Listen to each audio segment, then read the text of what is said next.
And after we are enriched and equipped with the Word of God by praying, reading, studying, and memorizing, we have to learn to speak the Word of Christ in spirit. By speaking the Word of Christ, we allow God to flow to us and out of us to be life to others.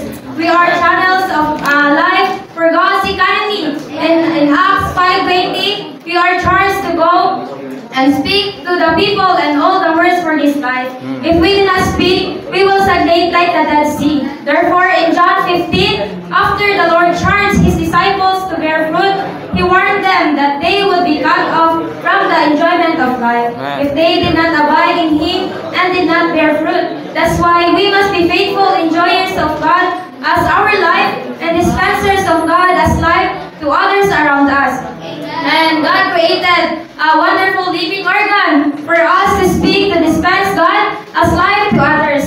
We should use our speaking ability to speak the word of Christ, to minister life to people that they may be built up into the body of Christ.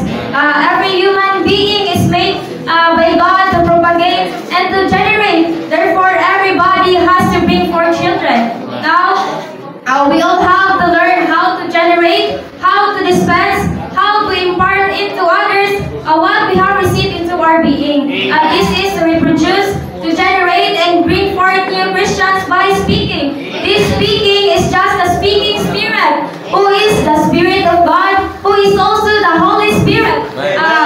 We, the children of God, must be like our Father, the speaking one. We should speak the word of Christ all the time, speaking everywhere and to everybody. When we experience life, grow in life, and dispense life to others, the result will be the very fruit and building up of the church.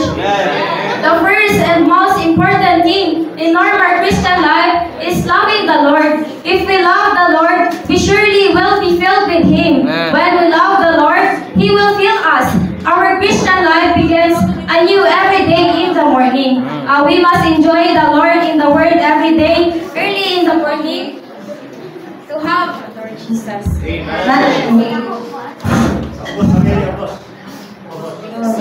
Man, we must enjoy the Lord in the Word every early in the morning to have new start of each day. Without this new beginning every morning, we cannot have a proper Christian life during the day. After you have wonderful time being revived in the morning, do not stop there. Continue to live in spirit. The Spirit will become a flow out from our innermost being to flow out all the riches of Christ by the Spirit. We need to have a normal Christian life as well as a normal Christian life, a church life. Individually, we need to grow in life. Corporately, we need to be built up in life. We need a normal daily life for the church life. A normal church life help us to have a normal Christian life. If all the saints in the churches will rise up to experience life, to grow in life, the Lord will return, and we will enter into the millennial kingdom as a reward, and finally we will be the new Jerusalem for eternity. Hallelujah.